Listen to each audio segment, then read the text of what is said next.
कुरान पाक को जब मुशरिकीन सुनते थे तो वो नबी सल्लल्लाहु अलैहि वसल्लम से ये नहीं पूछते थे कि वन्नाज़िआत में किस चीज़ की कसम खाई गई है, हमें इसकी तफसीर बताओ, हमें इसकी डिटेल बताओ। नहीं, वो कुरान पाक को सुना अनसुना करके निकल जाते थे। हमारा रवैया मुशरिकीन मक्का की तरह नहीं होना चाहिए। हम जब किसी आयत को पढ़ें तो उस पर रुकें, उसको सोचें और उसमें से अपने लिए कोई ऐसी बात निकालें जिस पर हम अमल कर सकें। हम जितनी दफ़ा किसी आयत का मुतालिया करेंगे, कोई एक नई चीज़ उसमें से निकलेगी, कोई एक नया हिकमत का मोती हमें मिलेगा। कुरान पाक के बहुत सारे मौज़ों में से एक मौज़ा है कि कुरान पाक वर्सेटाइल है। इसको हर ऑडियंस अपनी सोच, अपनी इल्मी काबिलियत, इल्मी सलाहियत के एतबार से समझती है। हर आयत पर बहुत सारी तफासीर हैं और हर तफासीर को इस तरह से वैलिड माना जाता है कि उन्होंने कोई ना कोई इसके पीछे अपना रेफरेंस दिया हुआ होता है। वन्नाज़िआति ग़र्क़ा, कसम है उनकी जो डूब कर खींच कर निकाल लेते हैं। ये क्या चीज़ें हैं, किनकी कसम खाई जा रही है, कहाँ डूबते हैं और क्या निकालते हैं? इन तमाम सवालात के जवाब ढूंढने की कोशिश करेंगे हम आज की वीडियो में।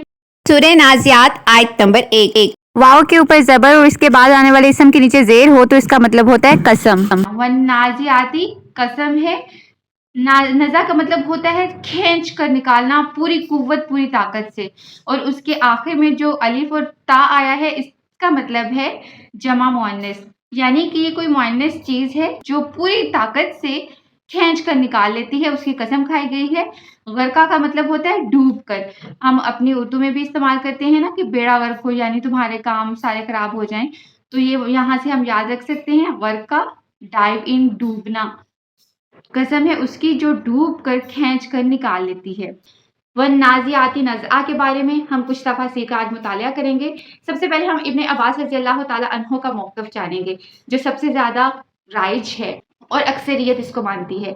वो ये है कि यहाँ पे फरिश्तों की कसम खाई जा रही है, यानी उस लिहाज से अगर तर्जुमा करेंगे तो वन्नाज़िआति ग़र्क़ा, कसम है उन फरिश्तों की जो जिस्म के अंदर डूब कर खींच कर जान निकाल लेते हैं। पर जब फरिश्तों के साथ इस आयत को ताबीर किया जाता है तो बहुत सारी इस पर तनकीद भी आई हैं।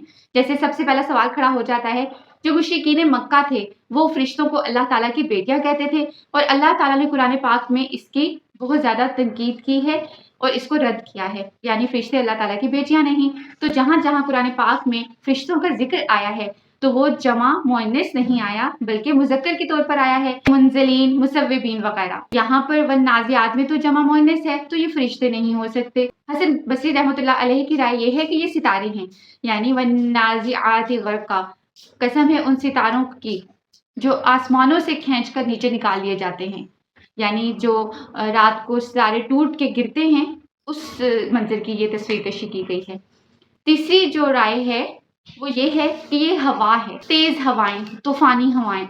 जहाँ जहाँ कुरान पाक में हवा का जिक्र हुआ है वो मुअन्नस के तौर पे हुआ है, जैसे मुरसलात, जारियात, जारियात। अगर उस हवाले से देखा जाए तो इसका तर्जुमा ये बनेगा वन्नाज़िआति ग़र्क़ा, कसम है तेज हवाओं की जो चीज जमीन के अंदर जाकर चीजों को उखाड़ कर फेंक देती हैं।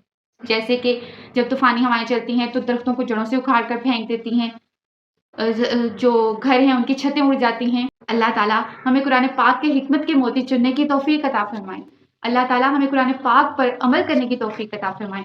अस्सलामु अलैकुम व रहमतुल्लाहि व बरकातुहू।